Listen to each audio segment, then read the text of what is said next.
पुढारी news महासमिट, मान्यवरांचं विचारमंथन उद्याच्या महाराष्ट्रासाठी। नमस्कार, मी नम्रता वागळे। पुढारी न्यूजमध्ये आपल्या सगळ्यांचं स्वागत। पुढारी न्यूजच्या वर्षपूर्ती निमित्त आपण मंथन करतोय। असं म्हणतात की वाट ही आपल्या आयुष्यामध्ये खूप महत्त्वाची असते। विकासाकडे जाणारी वाट, पोट भरण्याकडे जाणारी वाट, प्रगतीकडे नेणारी वाट। आणि या अशा अनेक वाटा आपल्या राज्यामधलं सुद्धा हे MSRDC सध्या हँडल करतंय अतिशय यशस्वीपणे। आणि MSRDCचे उपाध्यक्ष अनिल कुमार गायकवाड सर आता आपल्यासोबत आहेत। गायकवाड सर, खूप खूप स्वागत आपलं। MSRDC म्हटलं की सगळ्यांच्या नजरेसमोर सगळ्यात पहिल्यांदा येतो तो म्हणजे मुंबई पुणे स्वर्गीय यशवंतराव चव्हाण महामार्ग। आणि इथून जो प्रवास सुरू झालेला आहे तो अगदी अलीकडे वांद्रे वरळी सी लिंक असेल, समृद्धी महामार्ग जो आता जवळपास पूर्णत्वाला आलेला आहे। मागे वळून बघताना हा सगळा प्रवास कसा वाटतो, कसं पाहता या प्रवासाकडे? नाही, हे पहा, सर्वांना आपल्याला माहिती आहे की राज्यामध्ये पायाभूत सुविधा विकासाची कामं मोठ्या प्रमाणात हाती घ्यावीत या उद्देशाने 1996 साली महाराष्ट्र राज्य रस्ते विकास महामंडळाची स्थापना झाली। आणि 96 पासून ते 2002च्या 6 वर्षाच्या काळामध्ये मोठ्या प्रमाणामध्ये मोठ्या प्रकल्पाची कामं महामंडळामार्फत हाती घेतली गेली। त्यामध्ये मुंबई पुणे एक्सप्रेसवे असेल किंवा मुंबईमधील 55 उड्डाणपुलाची कामं असतील, तर ही कामं प्रामुख्याने सुरुवातीच्या काळामध्ये हाती घेण्यात आली। आणि त्यानंतरच्या काळामध्ये वांद्रे वरळी सेतू तो 2009-10 पूर्ण करण्यात आला। 10 नंतर एक 5-6 वर्षाचा जो कालावधी होता मध्ये, म्हणजे 2015 ते 16 पर्यंतचा, तोपर्यंत महाराष्ट्र राज्य रस्ते विकास महामंडळामध्ये अशी काही मोठ्या प्रमाणामध्ये प्रकल्प हाती घेतली गेली नव्हती। पण 15 नंतर हिंदुहृदय सम्राट बाळासाहेब ठाकरे महाराष्ट्र समृद्धी महामार्ग जो आपण आता पूर्ण करत आलो आहे, त्याची घोषणा 2015 तत्कालीन मुख्यमंत्री माननीय देवेंद्रजी फडणवीस साहेब यांनी केली। आणि त्या महामार्गाची प्रत्यक्ष सुरुवात जी आहे ती 2019 झाली। आणि तेव्हापासून खऱ्या अर्थाने एक मेगा प्रोजेक्ट्स परत एकदा MSRDCमध्ये सुरू झाले। आणि महत्त्वाचं म्हणजे आज महाराष्ट्र राज्य रस्ते विकास महामंडळाच्या दृष्टीने अतिशय म्हणजे अभिमानास्पद असा जो प्रकल्प म्हणून आम्ही ज्याच्याकडे पाहतो तो हिंदुहृदय सम्राट बाळासाहेब ठाकरे महाराष्ट्र समृद्धी महामार्ग प्रकल्प। आणि अतिशय कमी वेळेमध्ये, म्हणजे 2019 आम्ही त्याची सुरुवात केली। पहिल्या टप्प्याचं लोकार्पण जे आहे माननीय पंतप्रधान महोदयांच्या हस्ते 11 डिसेंबर 2022 केलं। त्यानंतर दुसऱ्या टप्प्याचं लोकार्पण आम्ही मे 23 केलं। आणि तिसऱ्या टप्प्याचं लोकार्पण जुलै 24 केलं। असं टप्प्याटप्प्याने आम्ही 625 किलोमीटरचा हा महामार्ग वाहतुकीसाठी खुला केला आहे। आणि शेवटचा जो 76 किलोमीटरचा टप्पा आहे तो लवकरच येत्या 2 महिन्यामध्ये वाहतुकीसाठी खुला होणं अपेक्षित आहे। म्हणजे हा महाकाय प्रकल्प MSRDCने पूर्ण केला आहे आणि भविष्यात पण मोठ्या प्रमाणामध्ये MSRDCचं प्लॅनिंग आहे। समृद्धीबद्दल आपण बोलतोय, म्हणजे खरं तर भरभरून बोललं पाहिजे, कारण महाराष्ट्राची समृद्धी ही अशीच उत्तरोत्तर वाढतीये आणि समृद्धी महामार्गाकडे त्याच अपेक्षेने बघितलं जातं। खरं तर असे मोठे प्रकल्प ज्यावेळेला होतात तेव्हा ते एखाद्या नेत्याचं ड्रीम प्रोजेक्ट वगैरे असतं, पण प्रत्यक्ष एक्झिक्युशन तुम्ही करत असता, ग्रासरूट लेवलला तुम्ही लढत असता। समृद्धीच्या मार्गामध्ये कोणकोणती आव्हानं होती? नाही, पहा, समृद्धी महामार्ग हा तत्कालीन माननीय मुख्यमंत्री देवेंद्रजी फडणवीस साहेब यांचा ड्रीम प्रोजेक्ट म्हणून ओळखला जायचा। त्यावेळेस त्यांच्या काळामध्ये त्या प्रकल्पाला सुरुवात झाली। सध्याचे माननीय मुख्यमंत्री आपले एकनाथजी शिंदे साहेब त्यावेळेस आमच्या विभागाचे मंत्री होते। तर दोघांनी मिळून या प्रकल्पाला 2018 सुरुवात केली।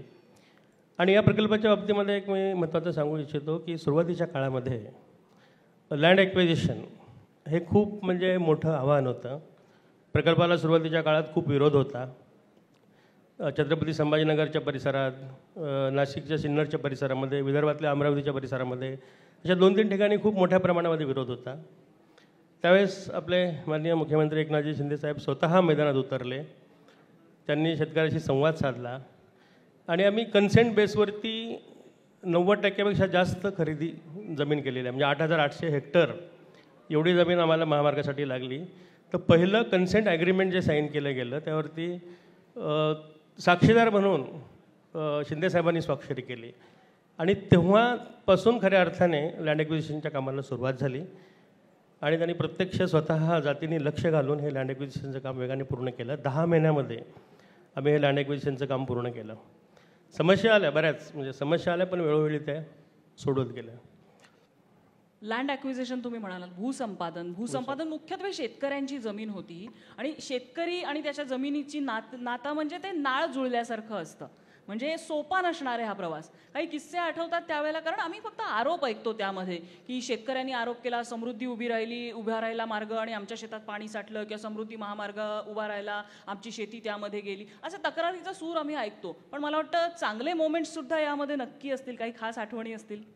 नाही, समृद्धी महामार्गाच्या उभारणीमध्ये ज्या शेतकऱ्याकडनं आम्ही जमिनी संपादन केल्या त्या सर्वांना आम्ही पुरेसा भरघोस असा मोबदला दिलेला आहे. शासनाने त्यावेळेस जो काही आपला लार ॲक्ट आहे त्याप्रमाणे आम्ही 4 पटीत मोबदला देतो. जे काही मूल्यांकन ठरवलं जातं आहे जिल्हाधिकाऱ्याकडनं त्याच्या 4 पटीमध्ये दिला जातो. पण पर्टिक्युलरली समृद्धी महामार्गाच्या बाबतीमध्ये तो 5 पटीत देण्यात आला. फक्त मोबदलाच नसेल, कारण शेतकऱ्याची जमीन आहे त्यामुळे विश्वास सुद्धा तिथे तितकाच नाही, मोबदलाच नाही दिला तर प्रत्येक जिल्ह्यामध्ये 10 जिल्ह्यातनं हा महामार्ग जातो आणि 10 जिल्ह्यामध्ये प्रत्येक जिल्ह्यामध्ये असे आमचे 35 कम्युनिकेटर्स होते. म्हणजे 350 कम्युनिकेटर्स MSRTC मार्फत नेमले गेले होते आणि सर्व शेतकऱ्याशी हे संवाद करत होते. ज्या पद्धतीनं यांना कॉम्पेन्सेशन दिलं त्यांना मिळाल्यानंतर त्या कॉम्पेन्सेशनचा म्हणजे पैशाचा वापर कसा करावा, त्यामध्ये परत जेवढी जमीन गेली तेवढी जमीन विकत घेणं किंवा इन्व्हेस्टमेंट दुसऱ्या अन्य ठिकाणी करणं, ह्या सर्व बाबी कम्युनिकेटरच्या माध्यमातून त्यांना नीटपणे समजावून सांगण्यात आल्या आणि त्यामुळे समृद्धी महामार्गाच्या उभारणीमध्ये ज्या ज्या शेतकऱ्यांच्या जमिनी गेल्या ते सर्व शेतकरी असे खुश आहेत. म्हणजे असं कोणाचा त्याला म्हणजे विरोध नाही शेतकऱ्यांचा आणि उत्स्फूर्तपणे त्यांनी 94% जमिनी आम्हाला कन्सेंट बेसवरती प्राप्त झाल्या आणि 6% ज्या काही जमिनी आम्हाला कंपल्सरी लँड ॲक्विजिशनने कराव्या लागल्या ते कोर्ट केसेस किंवा अन्य भावंडाची भांडणं यामुळे कंपल्सरी लँड ॲक्विजिशनने कराव्या लागल्या. शेतकऱ्यांबरोबरचा अनुभव खूप चांगला आहे समृद्धीच्या बाबतीमध्ये. समृद्धीचा शेवटचा टप्पा अजून पूर्ण होणं बाकी आहे. तुम्ही म्हणालात लवकरच, काही एस्टिमेट तुम्ही डोळ्यासमोर ठेवले, कधीपर्यंत आपल्याला तो पूर्ण करायचा आहे, कधीपर्यंत आम्हाला तो वापरता येईल? आणि आता येत्या 2 महिन्यामध्ये म्हणजे सप्टेंबर अखेरपर्यंत एक मार्गिका तरी खुली करण्यासाठी तयार होऊ शकेल. म्हणजे नागपूर ते मुंबई हा प्रवास करण्यासाठी आमण्याला त्याचा शेवटचा पॉईंट आहे. 701 किलोमीटर आमण्याला संपत आहे. तर तिथेपर्यंतची एक मार्गिका सप्टेंबर अखेरपर्यंत खुली होईल आणि दुसरी जी मार्गिका आहे मुंबई ते नागपूर परत 2 महिन्यांनी खुली होऊ शकेल. म्हणजे एक मार्गिका जी आहे ती आम्ही सप्टेंबर अखेर खुली करू शकतो. रस्ते आपण बांधतोय, एवढे छान कॉन्क्रीट रोड्स बांधतोय, मोठमोठे 4 पदरी 8 पदरी रस्ते आपण बांधतोय, पण मोठ्या शहरांमध्ये वाहतूक कोंडी ही एक खूप गहन समस्या बनलेली आहे. विशेषतः आपण जर नजरेसमोरचं आत्ता जर बघायचं झालं तर पुणे शहर, ज्याचा गेल्या 10-15 वर्षात मोठा विकास आणि विस्तार पण झालेला आहे. मुंबई असेल, पुणे, नाशिक, वाहतूक कोंडी ठरलेली आहे. तर या विषयातले तज्ज्ञ म्हणून या समस्येकडे कसं बघता? सोडवायला काही स्कोप आहे का या शहरांना? नाही, दोन्ही शहरांच्या बाबतीमध्ये मोठ्या प्रमाणामध्ये रस्त्याचं प्लॅनिंग करण्यात आलेलं आहे. मुंबईच्या बाबतीमध्ये पण मुंबई अर्बन ट्रान्सपोर्ट प्लॅनिंग जे आहे MUTBच्या माध्यमातून इथलं पण प्लॅनिंग झालेलं आहे. पुणे शहराच्या बाबतीमध्ये तिथलं पण प्लॅनिंग झालेलं आहे. पुण्यामध्ये पण हे वाहतूक समस्या सोडवण्यासाठी PMRDच्या माध्यमातून एक इंटरनल रिंग रोडचं प्लॅनिंग आहे. MSRTCच्या माध्यमातून आउटर रिंग रोडचं प्लॅनिंग आहे. जेव्हा ह्या रिंग रोड्स तयार होतील पुण्यामध्ये तेव्हा पुण्यातली आताची जी काही वाहतुकीची समस्या आहे त्याचं निराकरण होईल. कारण जी ट्रॅफिक आता समजा मुंबईवरनं जी ट्रॅफिक आता सोलापूरच्या हैदराबादच्या दिशेने जाते ती आता पुणे शहरातून जाते. रिंग रोडचं काम झाल्यानंतर ते बाहेरनं वळसा घेऊन ती ट्रॅफिक जाईल. या 2 रिंग रोडचं काम जेव्हा पुण्यातलं होईल तेव्हा पुण्यातली ट्रॅफिकची समस्या निश्चितपणे पूर्ण होईल. आणि मुंबईच्या बाबतीमध्ये सुद्धा MUTBच्या माध्यमातून खूप चांगलं प्लॅनिंग केलेलं आहे. टप्प्याटप्प्याने ही सगळी कामं पूर्ण केली जात आहेत. आता आपण जर पाहिलं तर आता हे सुरुवातीच्या काळामध्ये वरळी बांद्रा सिलिंग हा प्रोजेक्ट झाला, MSRTCच्या माध्यमातून झाला. बांद्रा टू वर्सोवा हा सुद्धा प्रोजेक्ट MSRTCच्या माध्यमातून होतो आहे. वर्सोवा टू विरार याचं प्लॅनिंग MMRDच्या माध्यमातून केलं जात आहे. दुसरा हा MTHL जो आहे तो MMRDच्या माध्यमातून केला गेला आहे. परत मल्टीमोडल कॉरिडॉर हा सुद्धा विरार टू अलिबाग असं आपण ह्या सर्व जेवढ्या कनेक्टिव्हिटीज आहेत मुंबईला, जेवढे हायवेज एक्सप्रेसवेज कनेक्ट होतात त्या सर्वाला छेदून जाणारा हा मल्टीमोडल कॉरिडॉर आहे.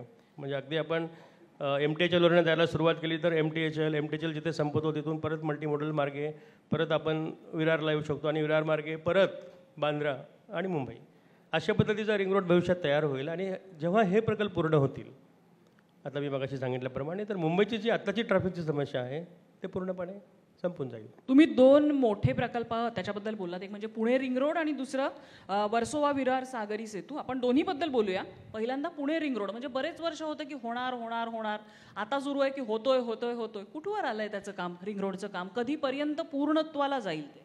पुन्हा रिंग रोड प्रकल्पाचं भूसंपादन जवळपास अंतिम टप्प्यात आहे. साधारणतः 80% एवढं भूसंपादन पूर्ण झालं आहे. त्याची निविदा प्रक्रिया पण अंतिम टप्प्यात आहे. त्यामुळे निश्चितच या प्रकल्पाचं काम या 2 ते 3 महिन्यामध्ये निश्चित सुरू होईल. त्याची निविदा प्रक्रिया पण पार पडलेली आहे. आणि वांद्रे वर्सोवा सागरी सेतू, वांद्रे वर्सोवा सागरी सेतूचं काम ऑलरेडी सुरू आहे, ते आमच्याकडेच आहे. त्याचं काम आता साधारणतः 25% काम पूर्ण झालं आहे आणि राहिलेलं 75% काम मे 28 पर्यंत पूर्ण करण्याचं नियोजन आहे. आणि वर्सोवा टू विरार हा जो प्रकल्प आहे हो MMRDA आहे. एक शेवटचा प्रश्न, थोडासा अवघड. आपल्या राज्यातले रस्ते म्हणजे अगदी मुंबई पुणे एक्सप्रेसवे जरी बघितला तरी 2 दशकानंतर सुद्धा तो टोलमुक्त होत नाहीत. टोलमुक्त होणं हे खरंच शक्य आहे का, की टोलमुक्ती हे असंच दिवास्वप्न आहे? म्हणजे PPP बेसिसवरती आपण हे रस्ते बांधतो, खरंच ते फायदेशीर असतं की सरकारने रस्ते बांधून ते मेंटेन करणं हे फायदेशीर असतं? नाही, कसं आहे, मोठ्या प्रमाणामध्ये जेव्हा विकास करायचा असतो तेव्हा त्यासाठी PPP मॉड्यूलच आपल्याला वापरावं लागतं. गव्हर्नमेंट ऑफ इंडियाची पॉलिसी आहे, गव्हर्नमेंट ऑफ महाराष्ट्राची पॉलिसी आहे की PPPमध्ये आपण प्रोजेक्ट हाती घेतो. मुंबई पुणे प्रोजेक्ट जर आपण बजेटमधनं करायचं ठरवलं असतं तर तो तितक्या लवकर झाला नसता. कारण काय, बजेटमध्ये सुद्धा आपल्याला जे काही बजेटचं प्रोविजन असतं ते वेगवेगळ्या विविध योजनांसाठी बजेटचं प्रोविजन करावं लागतं आणि अवेलेबल बजेटमध्ये एवढ्या मोठ्या प्रमाणात प्रकल्प हाती घेता येत नाहीत. म्हणून PPP प्रोजेक्ट हे मॅन्डेटरी आहे.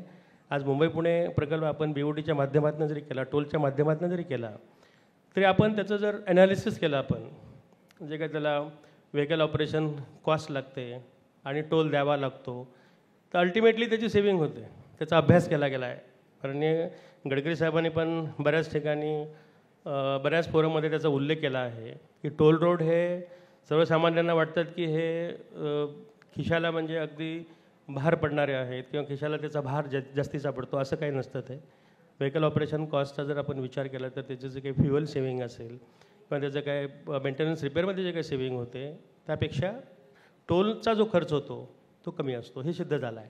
आता परवाच म्हणजे जेव्हा मी समृद्धी महामार्गाचं लोकार्पण झालं 11 डिसेंबर 22मध्ये, त्यानंतर 1 महिनाभराच्या आत ॲटोकार इंडियाने एक प्रयोग केला होता. म्हणजे नागपूरपासून शिर्डीपर्यंत असे 2 व्हेकल्स, जे सारख्याच कंपनीच्या सारख्याच व्हेकल्स, एक समृद्धी महामार्गाच्या मार्गे शिर्डीला पाठवली आणि दुसरी अन्य जी कनेक्टिव्हिटी अस्तित्वात होती त्या मार्गे पाठवली. तर समृद्धी महामार्गावर जो काही त्यांना टोल द्यावा लागला आणि बाकी मार्गावरती जो काही कमी टोल द्यावा लागला, त्यातनं समृद्धी महामार्गावरती नागपूर ते शिर्डी हा प्रवास केल्यानंतर 900 रुपयाची त्यांनी बचत झाली. आणि ते त्यांचं आपल्या याच्यावरती पण अवेलेबल आहे, आपल्या म्हणजे नेटवरती पण ही माहिती अवेलेबल आहे. ॲटोकारनी तो प्रयोग त्यावेळेस केला होता. म्हणजे हा जो एक गैरसमज आहे सर्वसामान्यामध्ये की टोल द्यावा लागतो आणि तो आपल्याला भुर्दंड आहे, असं काही नसतं. ते आपली बचत होते. पण म्हणजे थोडक्यात टोलमुक्ती होणार नाही. चांगले रस्ते आणि चांगली सर्व्हिस जर हवी असेल तर आपल्याला त्यासाठी पे करावंच लागेल. खूप खूप धन्यवाद गायकवाड सर. अनेक शंका असतात खरं तर आपल्या डिपार्टमेंटबद्दल, अनेक गैरसमज असतात. तुम्ही इथे येऊन तुमच्या नव्या प्रोजेक्ट्सबद्दलही खूप काही माहिती दिलीत. खूप खूप आभार. आणि रस्ते हे केवळ रस्ते नसतात तर शरीरातल्या धमन्यांसारखे असतात, प्रगतीच्या वाटेवर नेणारे आणि राज्याचं आरोग्य चांगले राखणारे. त्यामुळे तुमच्या डिपार्टमेंटचेही खूप खूप आभार. पुढारी न्यूज महासमिट, मान्यवरांचं विचारमंथन उद्याच्या महाराष्ट्रासाठी.